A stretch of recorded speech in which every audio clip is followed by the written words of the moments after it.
Have you ever stopped to think about how we actually learn something new? Not just the facts, but how the process works, especially for skills like, just talking to people, conversational skills. Well, today we're doing a deep dive into something pretty specific, an actual script from an English class. The lesson's all about daily routines. Our mission really is to unpack it, to see the structure underneath, why certain words or grammar points were chosen, and basically figure out what makes this kind of teaching work for conversation. And our source. It's this detailed script for like 45 to 60-minute class aimed at beginner to intermediate English learners. Yeah, it's fascinating when you look closely. A simple lesson plan, right? But it's built on some really solid ideas about learning. It's not just dumping information. It's more like designing a space where people feel okay trying, where they can actually start speaking more fluently. Okay, so let's start right at the beginning, the warm-up. The script tells the teacher to ask something like, what's the first thing you do when you wake up? And it specifically says to push for full sentences, giving examples like, I check my phone, or I brush my teeth, I drink coffee. Simple stuff. What's the thinking behind starting there? Well, that's a perfect example of what you might call a low stakes entry. It's really clever. Think about learning a language or any new skill, really. Often the biggest hurdle is just, being afraid to mess up. Totally. The fear factor. Exactly. So by starting with something super personal, super familiar, everyone has a morning routine, right? It just lowers that barrier right away. You're tapping into what students already know, getting them talking from minute one, building a bit of confidence before you even introduce new stuff. It creates a sort of safe space. Right, gets them comfortable talking first. Then, once they're warmed up, the script moves into giving them the actual tools, the vocabulary. The teacher puts specific words on the board. Wake up, brush my teeth, take a shower, have breakfast, go to work school, come back home, watch TV, go to bed. And the exercise is repeat the words, then match them to the time of day, morning, afternoon, night. What's the strategy behind these specific words and this matching thing? Okay, so this bit is all about focused vocabulary building. These words aren't random at all. They're essential high-frequency verbs and phrases for talking about daily life, super relevant, Hmm. immediately useful for the It's student. so they'd actually say. Precisely. And the repetition helps with pronunciation, just getting the sounds right. Then the matching, the categorizing by time of day, that helps organize it in their minds. It's like creating little mental boxes. Mhm. Morning words, afternoon words, night words. It's a chunking technique, basically, which really helps with memory and recall. Hmm. Makes the new words stickier. Makes sense. Okay, so they got the words. Then the script moves to grammar. And this is interesting. It focuses specifically on the present simple tense. For habits and routines, it points out the main rule. For he, she, it, you add SOES. Gives examples. I wake up at 7 a.m., she goes to work by bus, they watch TV. Ah! Then there's a drill filling in blanks like I brush my teeth or he's have breakfast. Why zoom in on the present simple right here? Yeah, this is key. It's about grammar in context. It's not just teaching a random grammar rule. The present simple is the tense you naturally use to talk about habits and routines, which is the lesson's theme.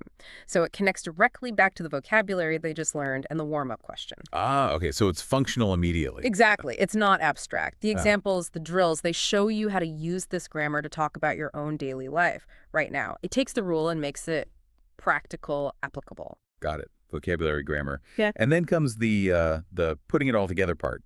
Speaking practice. This is pair work. Students interviewing each other about the routines using sample questions like, what time do you wake up? How do you go to work? What do you do in the evening? And then there's this follow-up. Tell the class one interesting thing about your partner. Example. Marie wakes up at 6 a.m. and goes jogging.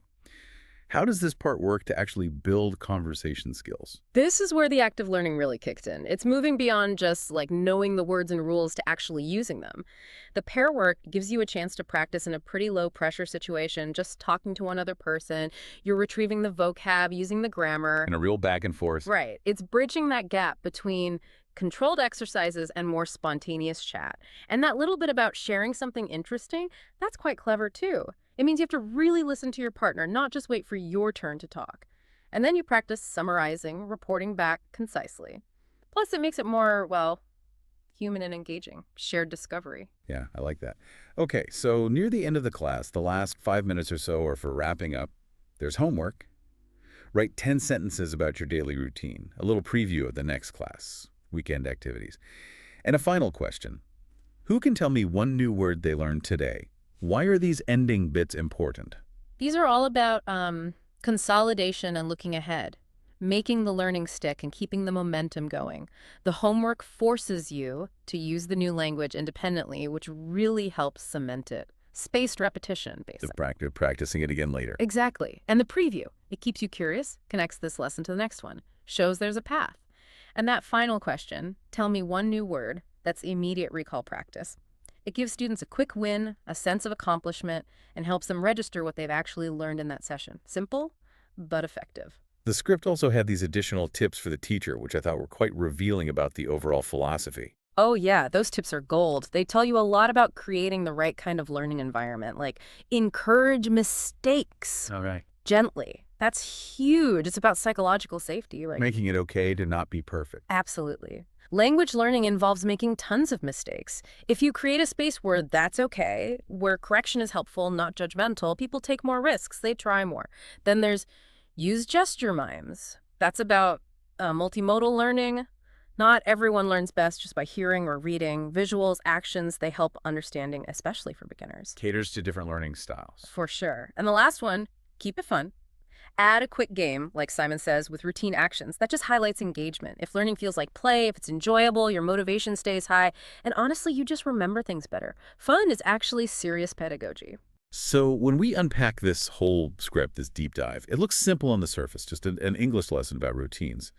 But underneath, there's this really thoughtful structure. It takes you from like gentle engagement to building blocks to practice to actual application, step by step. Yeah, stepping back, you can see a kind of universal pattern here, I think. It's not just about learning English. Think about mastering almost any new skill.